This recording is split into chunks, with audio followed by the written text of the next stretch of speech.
Dear students, आज हम कारा में रिप्रोडक्शन के बारे में पढ़ेंगे। कारा में दो प्रकार का रिप्रोडक्शन पाया जाता है। Number 1 vegetative and number 2 sexual. Sports के द्वारा एसेक्सुअल रिप्रोडक्शन का इसमें पूरी तरह से अभाव होता है। वेजिटेटिव रिप्रोडक्शन, इस प्रकार के रिप्रोडक्शन में कारा की प्लांट बॉडी से कई आउटग्रोथ प्रोड्यूस होती हैं और प्रत्येक आउटग्रोथ पेरेंट प्लांट से सेपरेट होकर नया कारा प्लांट बनाने को सक्षम होती हैं। वेजिटेटिव रिप्रोडक्शन के 4 मेथड हैं। Number 1 amylum star, number 2 by bulbils, number 3 by amorphous bulbils and 4th by secondary protonema. Chara में एमाइलम स्टार के द्वारा वेजिटेटिव प्रोपोगेशन होता है। यह स्टार के सदृश्य संरचना होती है जो कि लोअर नोड्स पर सेल्स के ग्रुप से बनती है। इनकी सेल्स में एमाइलम स्टार बहुत अधिक मात्रा में होता है। एमाइलम स्टार पेरेंट प्लांट से सेपरेट होकर जर्मिनेट करता है और नया कारा प्लांट को जन्म देता है। फॉर एग्जाम्पल कारा स्टिलीजेरा, कारा ट्रैकेंथस एक्सेट्रा। बल्बिल्स के द्वारा भी कारा में वेजिटेटिव रिप्रोडक्शन होता है। Bulbils micro rounded tuber like bodies होती हैं जो कि मल्टी सेल्यूलर होती हैं। ये स्ट्रक्चर पेरिनेटिंग ऑर्गन्स के रूप में वर्क करती हैं और मेन प्लांट से सेपरेट होने के बाद में ये नया कारा प्लांट बनाने की क्षमता रखती हैं। इसी तरह से बल्बिल्स के द्वारा वेजिटेटिव प्रोपोगेशन कारा एस्पेरा में, राइजोट्स पर तथा कारा बाल्टिका में मेन एक्सिस की पर्व संधियों पर पाई जाती हैं।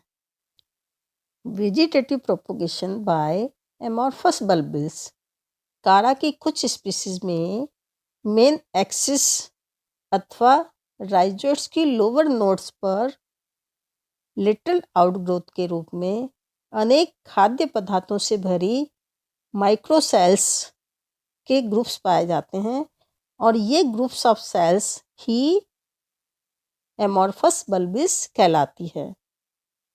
एमॉर्फस बल्बिस कारा डेलिक्यूलेला, कारा फ्रेजिफेरा और कारा बाल्टिका में बनती हैं। ये इर्रेगुलर एमॉर्फस बॉडी एक्सिस की नोड की परिधि की कोशिकाओं में तथा राइजोट्स की कोशिकाओं के अनियमित डिवीजन्स के फलस्वरूप ही प्रोड्यूस होती हैं और ये एमॉर्फस बॉडीज वेजिटेटिव प्रोपोगेशन में हेल्प करती हैं। And next vegetative reproduction by secondary protonema. Chara के ओल्ड प्लांट की सजीव नोड मेन एक्सिस की लोअर नोड तथा प्राइमरी प्रोटोनिमा की जो नोड्स होती हैं उनसे तंतुनुमा या फिलामेंटस एडवेंटेसियस ब्रांचेस अराइज होती हैं। ये ब्रांचेस सेकेंडरी प्रोटोनिमा कहलाती है। इन ब्रांचेस की नोड से लिटिल ब्रांचेस के रूप में कारा प्लांट जो है वो प्रोड्यूस हो सकता है। सेक्सुअल रिप्रोडक्शन, कारा में सेक्सुअल रिप्रोडक्शन oogamous टाइप का होता है। इसमें मेल और female sex organs branch of limited growth की नोड्स पर पाए जाते हैं। कारा के रिप्रोडक्शन पार्ट्स अत्यंत कॉम्प्लिकेटेड या जटिल तथा स्पेशल होते हैं। एल्गीज में ये स्पेशल रिप्रोडक्टिव पार्ट्स अन्य किसी भी एल्गीज में नहीं पाए जाते हैं। मेल रिप्रोडक्टिव ऑर्गन्स ग्लोब्यूल तथा फीमेल रिप्रोडक्टिव ऑर्गन्स न्यूक्लियस कहलाते हैं। दोनों ही प्रकार के रिप्रोडक्टिव पार्ट्स मैक्रोस्कोपिक होते हैं, यानी कि इन्हें नेकेड आई से देखा जा सकता है। अधिकांशतः स्पीसीज में दोनों ही रिप्रोडक्टिव पार्ट एक प्लांट पर स्थित होते हैं, जिन्हें मोनोसियस या उभयलिंगाश्री स्पीसीज कह सकते हैं। कुछ स्पीसीज एक लिंगाश्री यानी कि डायोसियस होती हैं। इनमें मेल और फीमेल रिप्रोडक्टिव पार्ट अलग अलग थैलस पर पाए जाते हैं। मेल रिप्रोडक्टिव पार्ट ग्लोब्यूल और फीमेल न्यूक्यूल दोनों का ही निर्माण समकालिक होता है, परंतु कुछ स्पीसीज में मेल रिप्रोडक्टिव ऑर्गन्स ग्लोब्यूल का विकास फीमेल रिप्रोडक्टिव ऑर्गन्स न्यूक्यूल से पूर्व होता है या पहले होता है, जिसे हम प्रोटेंडरस भी कह सकते हैं। मेल रिप्रोडक्टिव पार्ट एंथ्रीडियम और ग्लोब्यूल, जैसा कि आप डायग्राम में देख सकते हैं। मैच्योर एंथ्रीडियम एक बड़ी खोखली येलो और रेड कलर की अत्यंत कॉम्प्लेक्स स्ट्रक्चर होती है, जो कि नोड की एडेक्सल सरफेस पर पेडिकल या वृंत से जुड़ी हुई रहती है। इसका पेडिकल या वृंत यूनिसेलुलर, लार्ज व एंथ्रीडियम के मध्य तक धंसा हुआ रहता है। इस एंथ्रीडियम की वॉल 8 संलग्न कॉन्वेक्स कोशिकाओं की बनी होती है। इन कोशिकाओं को हम सील्ड सेल्स कहते हैं। इनिशियल स्टेज में एंथ्रीडियम की सेल्स में क्लोरोप्लास्ट होता है, जिसके कारण ये ग्रीन होती है, लेकिन मैच्योर एंथ्रीडियम में क्लोरोप्लास्ट नष्ट हो जाता है तथा कैरोटीन बनने से ये ऑरेंज, रेड या येलो कलर की दिखाई देती हैं। सील्ड सेल्स की बाहरी भित्ति में रेडियल आउटग्रोथ होने से यह मल्टीसेलुलर दिखाई देती हैं। प्रत्येक सील्ड सेल्स के केंद्र में एक रोड शेप्ड बेलनाकार सेल्स भी डेवलप हो जाती हैं, जिसे कि मैन्यूब्रियम कहते हैं। डायग्राम में आप मैन्यूब्रियम सेल्स को देख सकते हैं। प्रत्येक मैन्यूब्रियम सेल्स के डिस्टल एंड पर एक या अधिक गोलाकार कोशिकाएं होती है, जो कि प्राइमरी कैपिटुलम कहलाती है।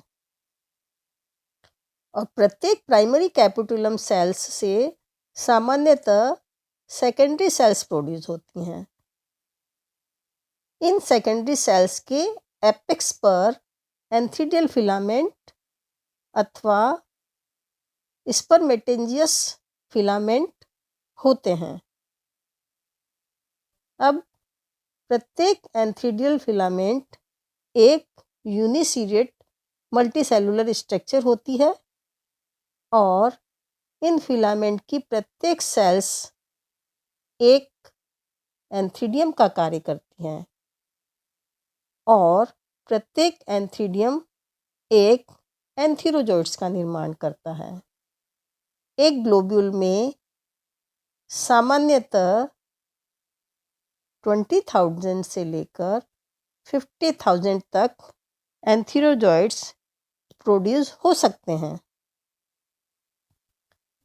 प्रत्येक एंथीरोजोइड्स का यदि हम स्ट्रक्चर देखें, जैसा कि आप डायग्राम में देख सकते हैं, प्रत्येक एंथीरोजोइड्स इलोंगेटेड, स्पाइरल और द्विकशाभिक यानी कि बाइफ्लैजिलेटेड स्ट्रक्चर होती हैं। Female reproductive part of chara is called as oogonium और न्यूक्यूल। न्यूक्यूल जो है they are macroscopic, short stalked nodes पर पाए जाते हैं। They are homothallic, means nucule is always above the globule. इसके अंदर 5 ट्यूब सेल्स पाई जाती हैं जो कि स्पाइरली ट्विस्टेड होती हैं, कवर करने का काम करती हैं, और इसकी टिप पर 5 कोरोनल सेल्स पाई जाती हैं जिसे कि हम क्राउन सेल्स भी कह सकते हैं। न्यूक्यूल या ओगोनियम के सेंटर में एक यूनिन्यूक्लिएट एग पाया जाता है जिसमें ऑयल ड्रॉप और starch grains rich reserve food material होता है। साथ ही न्यूक्यूल के साइड में एक रिसेप्टिव स्पॉट भी पाया जाता है जो कि हाइलाइन एरिया की तरह वर्क करता।